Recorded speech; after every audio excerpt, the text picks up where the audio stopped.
In the vast span of Chinese history, from the brutal Qin dynasty that forged unity through terror to the long and sophisticated reigns of the Han, Tang, and Ming, law and punishment were never simply about justice. They were about control, they were about order, and all too often they were about fear. Some of these punishments were quick and final, a blade at the neck, a rope pulled tight. Others, however, were designed to be spectacles of agony, carefully choreographed to extend suffering, humiliate the victim, and instill terror in anyone who dared watch. Over centuries, this arsenal of punishments grew into some of the most shocking, gruesome, and unforgettable practices the world has ever known. But before we walk into that shadowed gallery of cruelty, you must remember, in ancient China, punishment was not simply a matter of crime and law. It was about politics. A rebellious soldier might face the same execution as a petty thief if his defiance threatened the dynasty. A scholar who spoke too boldly could suffer a worse fate than a murderer if his words undermined the emperor's authority. So, ask yourself, as we begin, if you lived in ancient China under emperors who ruled by fear as much as by virtue, could you survive its punishments? The 5 punishments, foundations of pain. To understand the punishments of ancient China, we must begin with what was called the 5 punishments, a legal system that served as the backbone of imperial justice for centuries. These were not random acts of cruelty, but codified, standardized penalties applied systematically across dynasties. They represented the state's power to shape both body and life. In their earliest form, during the Zhou and Qin dynasties, the 5 punishments were terrifyingly physical. They included tattooing, mo. The criminal's face was permanently tattooed, often with characters marking their crime.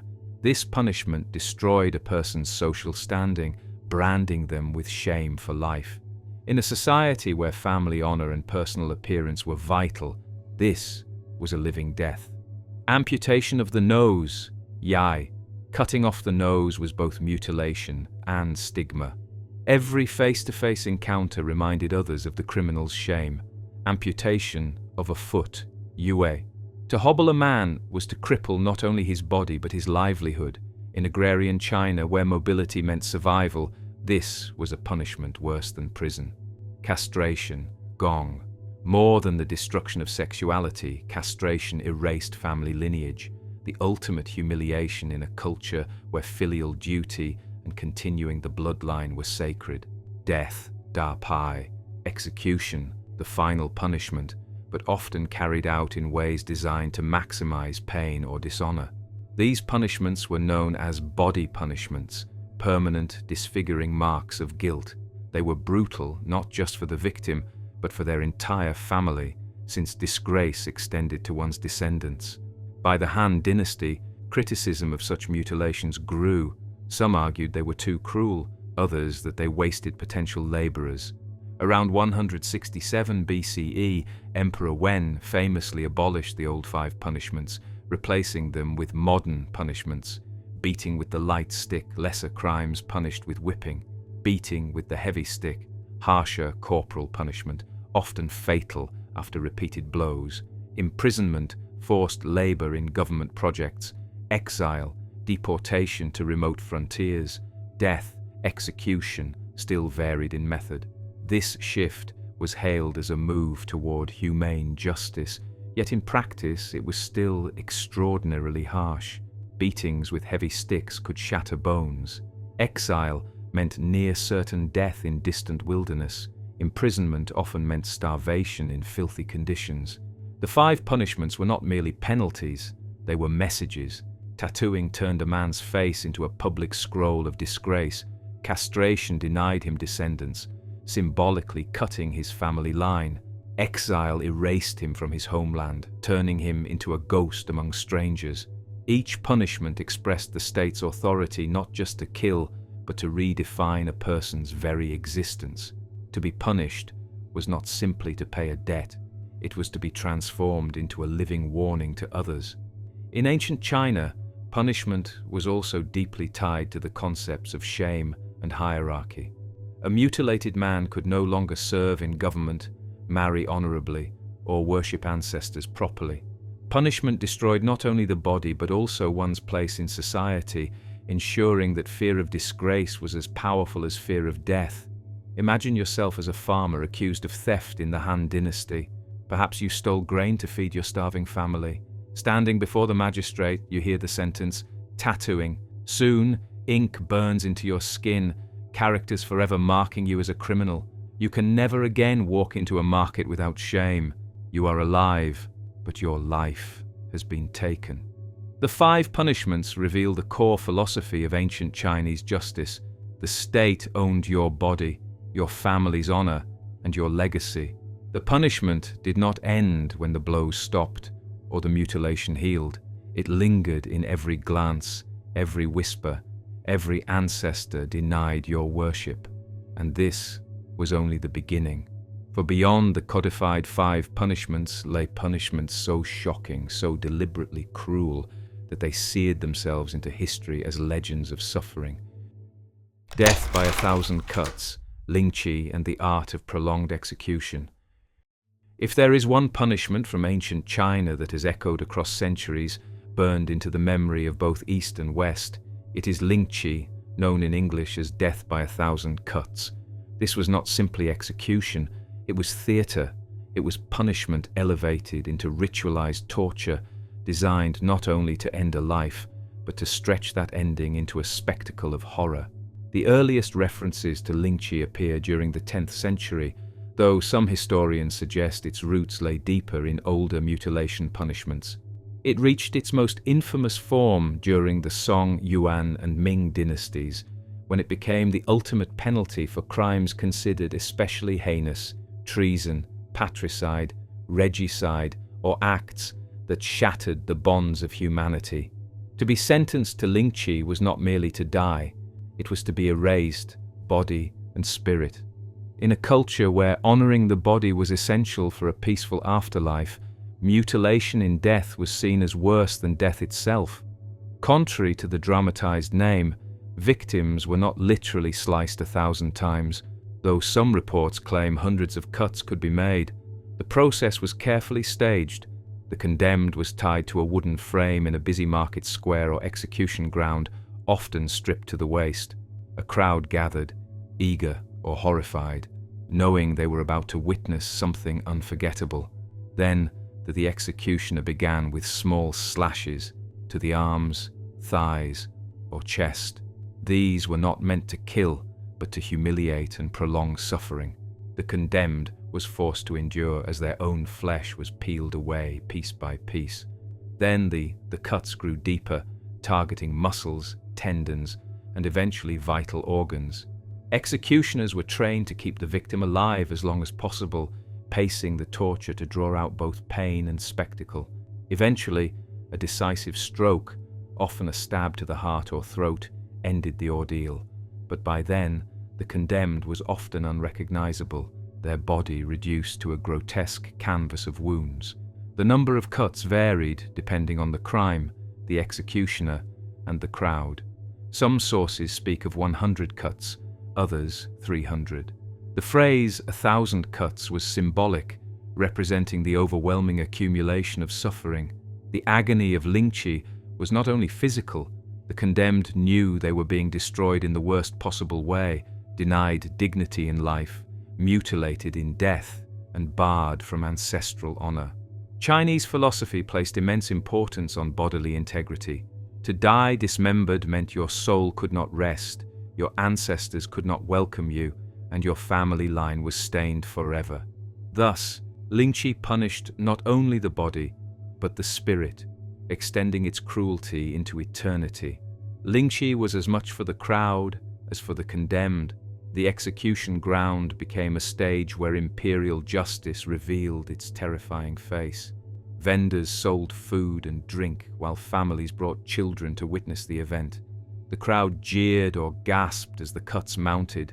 In this way, lingqi was a warning carved into public memory: defy the empire, betray your family, commit the unforgivable, and this will be your fate. Some accounts suggest victims were even forced to smile or laugh under threat of further torment, turning their suffering into grotesque entertainment. One of the most famous executions by Lingqi was that of Fan Zhen of the Yuan dynasty, 14th century, accused of treason. Historical records describe him enduring hundreds of cuts before death.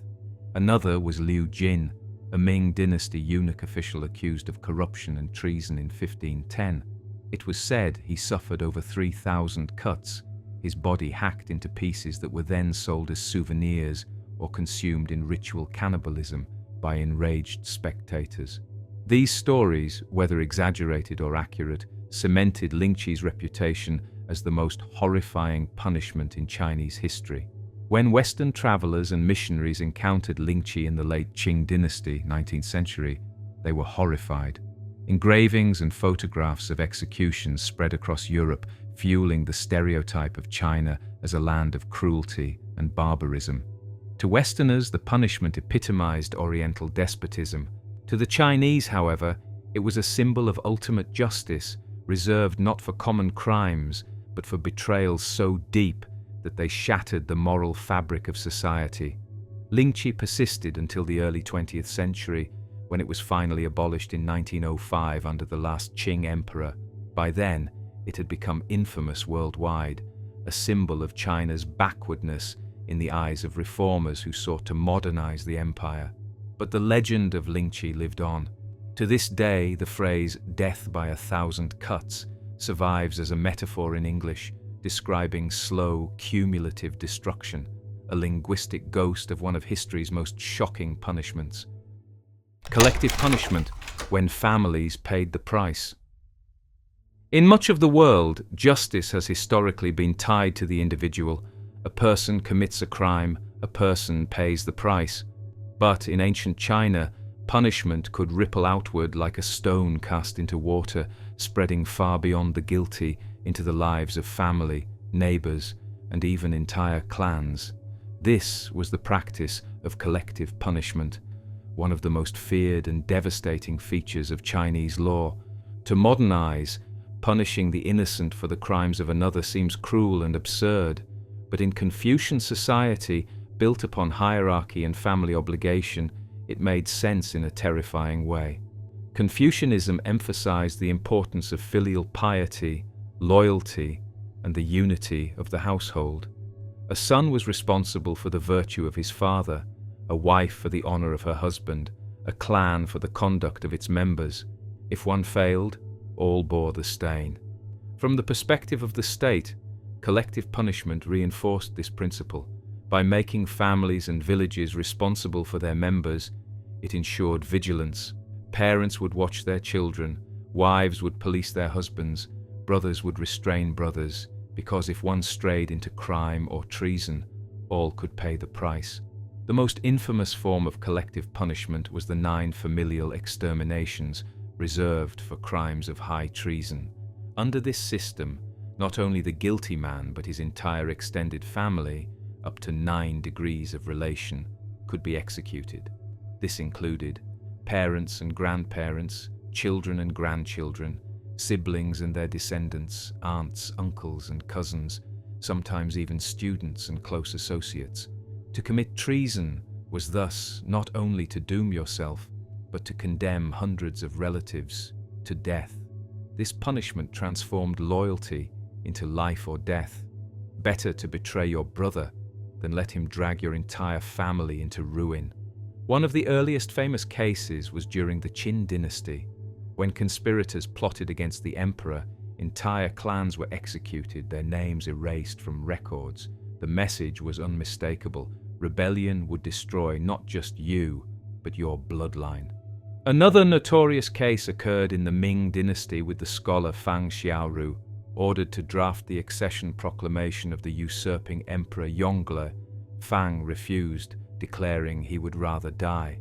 Yongle, enraged, condemned him to the 9 exterminations. According to legend, Fang's defiance led to the death of 873 people connected to him, a staggering testament to the reach of collective punishment. Not all collective punishments meant immediate death. Families could also be exiled to remote frontiers, forced into servitude, or stripped of property and status. Sons of traitors might be castrated and sent as eunuchs into palace service, a living humiliation that destroyed family legacy. In some cases, women were enslaved and given to soldiers as concubines, scattering the family across the empire. In this way, collective punishment did not always kill. Sometimes it dissolved a lineage piece by piece. Collective punishment was more than retribution. It was social glue, binding subjects together through shared fear. If your cousin whispered treason, you silenced him. If your brother plotted rebellion, you reported him. If your father muttered against the emperor, you begged him to stop. Every household became an extension of the state, every family its own surveillance unit. The dynasty's security was paid for in blood and silence. For the condemned, the horror of collective punishment was not simply facing death, but knowing your choices doomed the innocent. A rebel leader who defied the throne had to reckon with the fact that his children, his parents, even distant cousins might die for his actions.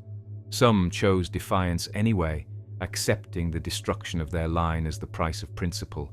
Others betrayed comrades to spare their kin. In both cases, the system worked. Loyalty to family and fear of extinction kept countless potential rebels silent.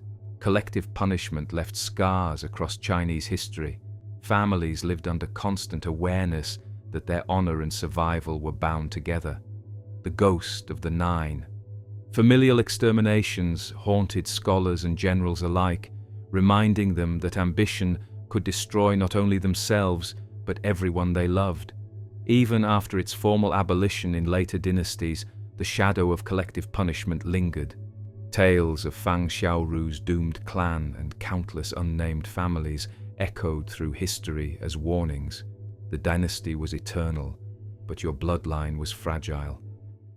The Kangwei and public humiliation, punishment as spectacle.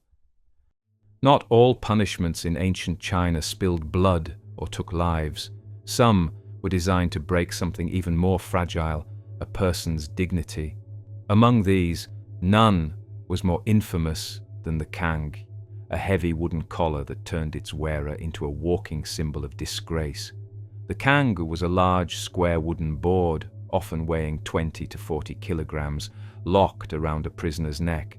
It extended outward so that the victim's hands could not reach their mouth. Sometimes the board was so wide the person could not lie down or even rest their head. Wearing the Kangwei was agony in itself. The neck strained under its weight, shoulders ached, and skin rubbed raw against the wood. But the physical pain was only half the punishment. The true cruelty was visibility. The prisoner was paraded or stationed in public spaces, markets, crossroads, temple courtyards. Hung from the board, often with their crime written across it, they were displayed like human billboards of shame. In Chinese culture, reputation and honor were vital. To be marked with disgrace before your neighbors was to lose your standing in society. Thus, the Kangwei punished not only the body but also the spirit. Imagine standing at a bustling crossroads, trapped in the wooden frame, unable to feed yourself, forced to rely on strangers or relatives to bring food and water. Passers-by point, mock, or spit. Children laugh. Merchants shout insults as they hawk their wares. You are alive, but reduced to an object, a lesson in obedience for all who pass. The Kanga was not always uniform. Magistrates and officials could adjust its severity. Heavier boards made standing unbearable. Some were so wide the condemned could not fit through doors, forcing them to live outdoors in rain or sun. A sentence could last days or even weeks. Prolonged exposure meant starvation, infection, or death. Characters were painted or carved on the wood: thief, liar, traitor. The words made shame permanent, broadcasting guilt to every passerby. Some victims were chained to posts or left kneeling in the streets, unable to escape insects, dogs, or weather. For petty thieves, fraudsters, and disorderly citizens, the Kangwei was the most common fate. It made punishment public, visible, and unforgettable. Why humiliate rather than kill? Because shame could be more powerful than death. Execution removed a person, but humiliation destroyed them while leaving them alive, to be an example. In a tightly knit community, being forced to wear the kangwei meant permanent dishonor. Families carried the stigma, marriages became impossible, opportunities vanished. A single crime could ruin generations. This was no accident, it was the state's intention. Public humiliation turned punishment into a spectacle, embedding fear into daily life. By watching another's disgrace, you were reminded of your own fragile place in society. The crowd was not passive in these punishments, it was essential. Without witnesses, shame had no sting. Citizens were encouraged to mock, jeer, or even throw objects at those in the kang. Some saw it as entertainment, others as a moral duty, reinforcing justice by participating in it.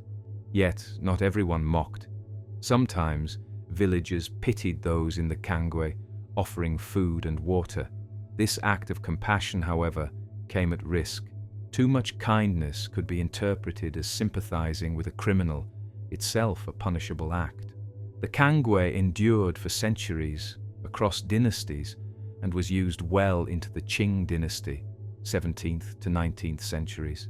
Even when other brutal punishments faded, the kangwei remained a staple precisely because it was simple, cheap, and effective at destroying reputation. Missionaries and Western travelers in the 19th century recorded vivid accounts of men and women suffering under the kang. Some described victims collapsing in exhaustion, unable to lift the wooden frame, yet forced to endure for days. To Western observers, it became a symbol of Chinese cruelty, though in reality, it was as much about psychological warfare as physical torment. Unlike execution, which ended life, the kangwei left scars that never healed. Even after release, a man marked as a kangwei wearer bore the memory of his humiliation. Neighbors never forgot. Employers avoided him. Women rejected him as a suitor. Thus, the punishment extended far beyond the sentence itself. It was a slow poison to reputation, ensuring obedience long after the wooden frame was removed. Tortures of fire and iron, instruments of fear.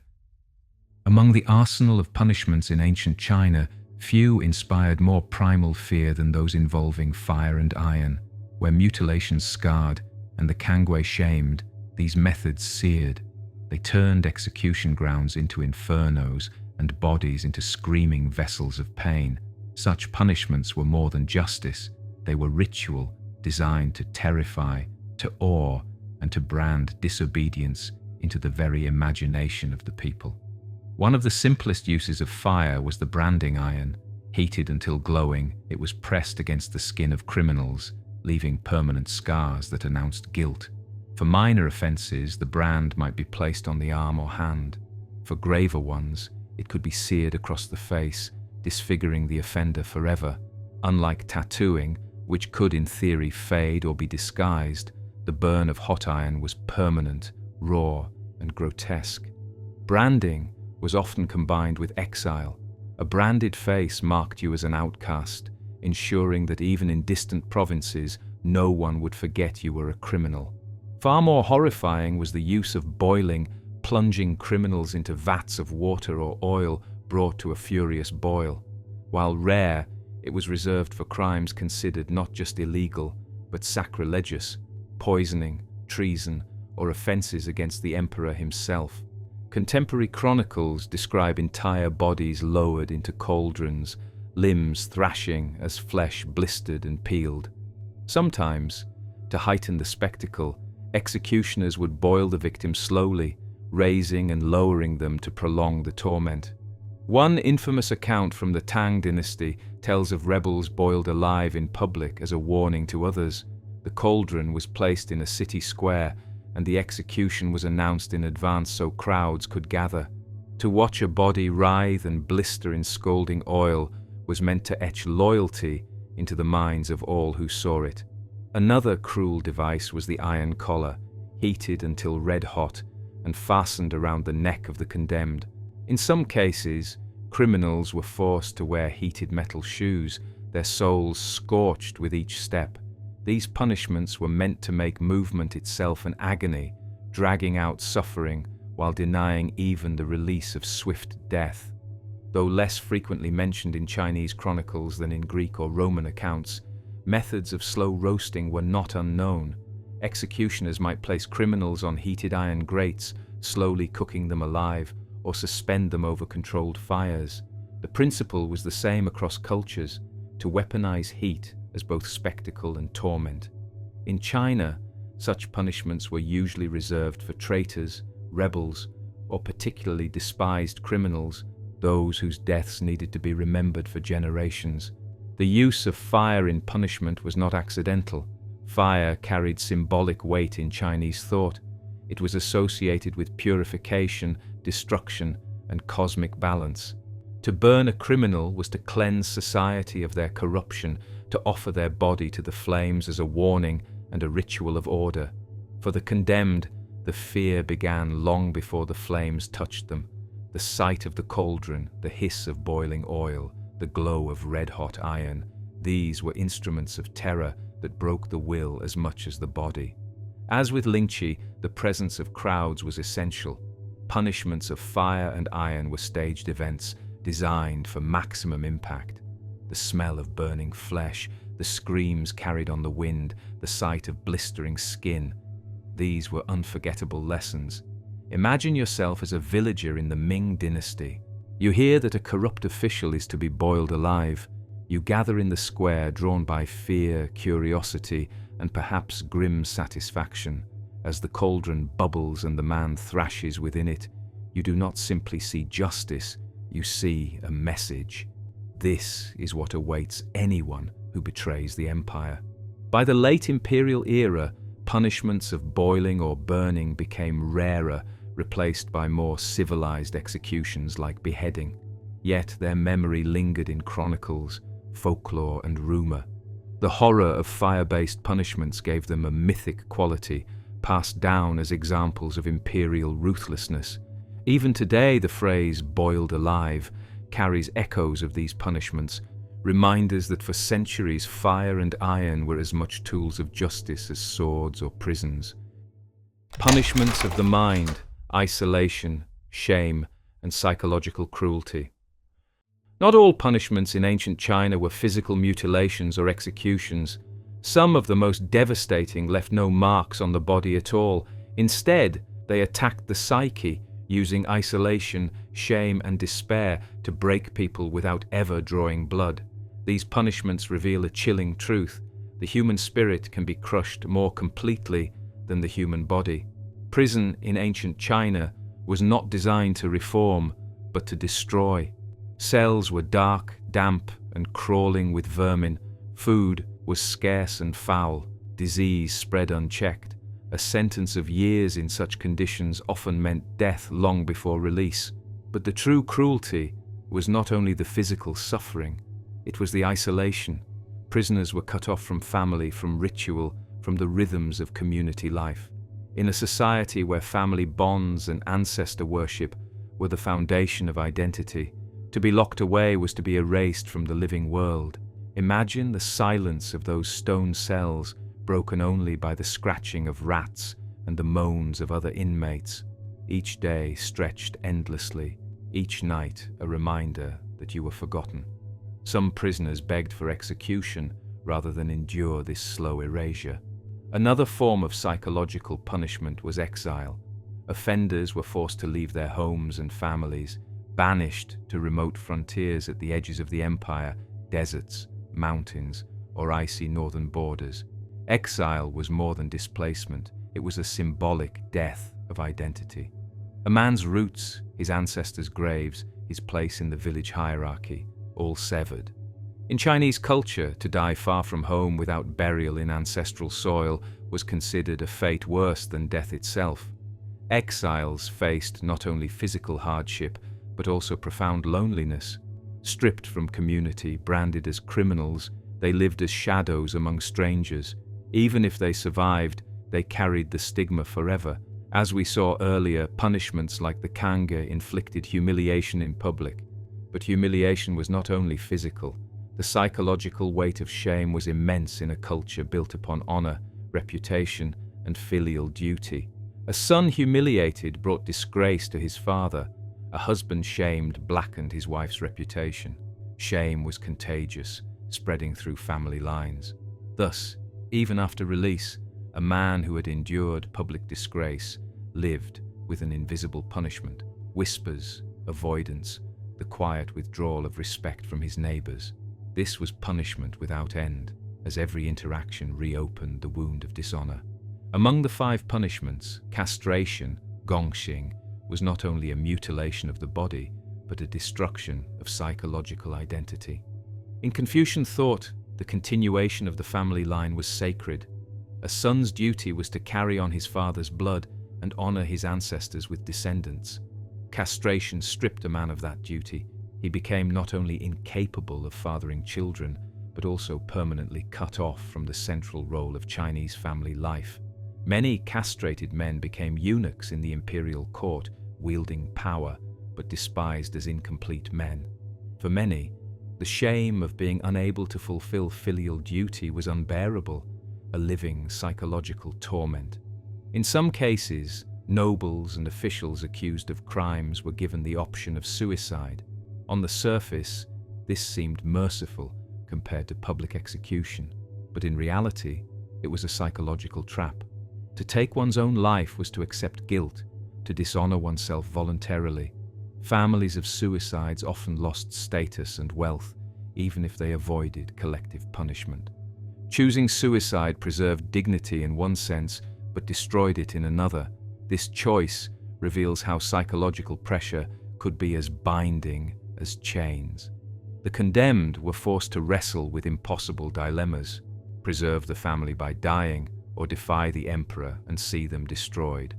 Perhaps one of the cruelest aspects of ancient Chinese punishment was not the act itself, but the waiting. Prisoners condemned to execution were sometimes kept alive for weeks or months, uncertain of the day or hour of their death. Each sunrise brought hope, each sunset despair. They lived in a limbo of fear, imagining their punishment again and again before it ever began. Some accounts describe prisoners breaking down mentally, losing their sanity long before the blade ever touched their necks. In this way, the punishment became self-inflicted, their minds tearing them apart. When we step back, we see that many of these psychological punishments were not about the body at all. They were about social death, stripping a person of belonging, reputation, and connection. In a world where identity was inseparable from family, clan, and community, to be cut off from those bonds was to be annihilated while still alive. The legacy of fear: how punishment shaped Chinese society. When we step back from the gruesome details, the branding irons, the kangs, the cauldrons of boiling oil, the 1,000 cuts, we must ask, what did all of this achieve?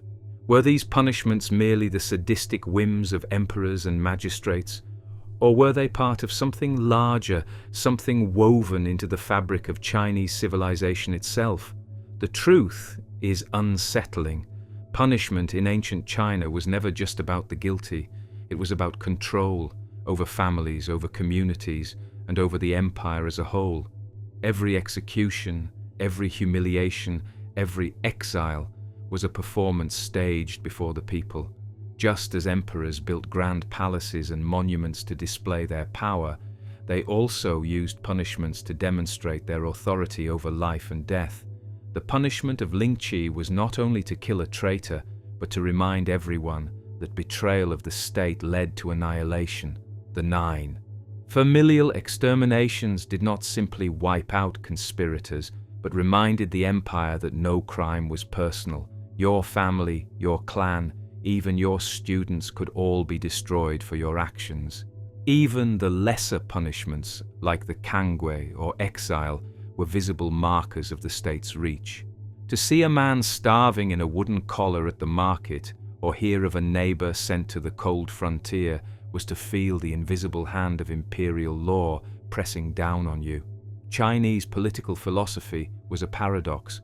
On the one hand, Confucianism stressed virtue, harmony, and moral leadership. The emperor was to rule as a father, guiding his subjects through benevolence. On the other hand, legalist thought, which shaped much of China's harshest laws, emphasized control through fear and strict enforcement. Punishment sat at the crossroads of these two traditions. Publicly, the emperor claimed to be a moral guide. Privately, he maintained order through the ever-present threat of torment. Subjects were taught to love the emperor, but also to fear him, a dual bond that bound society tightly together. Through collective punishment, families became both guardians and enforcers of imperial law. Parents watched their children closely, not just out of love, but out of fear of disgrace. Brothers restrained one another, villages monitored their neighbors. This constant vigilance blurred the line between justice and survival. Loyalty to the state was not just a political matter, it was a duty to one's family. By threatening the group for the actions of the individual, the empire transformed every household into a miniature fortress of self-policing obedience. The vast majority of Chinese subjects never faced lingqi or boiling cauldrons, yet the fear of such punishments hung over everyday life like a storm cloud. A farmer who thought of withholding grain taxes knew the fate of rebels. A scholar who considered writing a critical essay remembered Fang Xiaoru and his exterminated clan. A thief who stole food saw the shame of the Kanghe waiting for him. This constant awareness shaped behavior. Law was not an abstract code, but a living presence, enforced not only by magistrates, but by fear itself. Punishment also reinforced hierarchy. Nobles might be granted dignified deaths, such as forced suicide, while peasants endured public humiliations or gruesome executions. Eunuchs, stripped of masculinity, bore a stigma that reminded society of the empire's absolute power over the body. In this way, punishment reminded everyone of their place. To challenge the emperor was to risk destruction. To step outside one's station was to invite disgrace. Order was maintained not just through tradition, but through the visible suffering of those who transgressed. Even as dynasties rose and fell, the memory of these punishments endured. When the Qing dynasty finally abolished lingqi in 1905, it was not simply ending a brutal practice, it was cutting ties with centuries of rule by terror. Yet the psychological weight remained. Chinese literature, opera, and folklore carried echoes of these punishments. Generations grew up hearing stories of traitors boiled alive, thieves paraded in kangs, clans destroyed for treason. These tales were not just entertainment, they were warnings, passed down to remind each generation of the price of disobedience. Even today, phrases like "death by 1,000 cuts" live on as metaphors, testifying to the long shadow cast by ancient Chinese punishments. Historians debate whether such punishments were effective. Some argue they maintained order in a vast and diverse empire, where fear was the only glue strong enough to bind millions of people. Others contend they bred resentment, rebellion, and cycles of violence that ultimately weakened dynasties. What is clear is that these punishments were not arbitrary. They were carefully chosen tools of governance, meant to preserve power, enforce obedience, and etch imperial authority into every level of society. As we close, ask yourself, could you live under such a system? Could you endure a world where one wrong word might doom your family, where the weight of shame was worse than death, where justice was measured not in fairness, but in spectacle? For centuries, the people of ancient China did endure. They survived under emperors who mixed virtue with terror, harmony with brutality.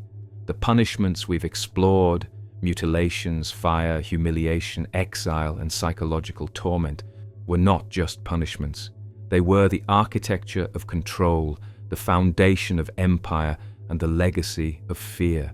And so we leave this world of kangs and cauldrons, of 1,000 cuts and exiles to the frontier, with one haunting truth. In ancient China, punishment was not just about the body, it was about the spirit, and sometimes destroying the spirit was the cruelest punishment of all.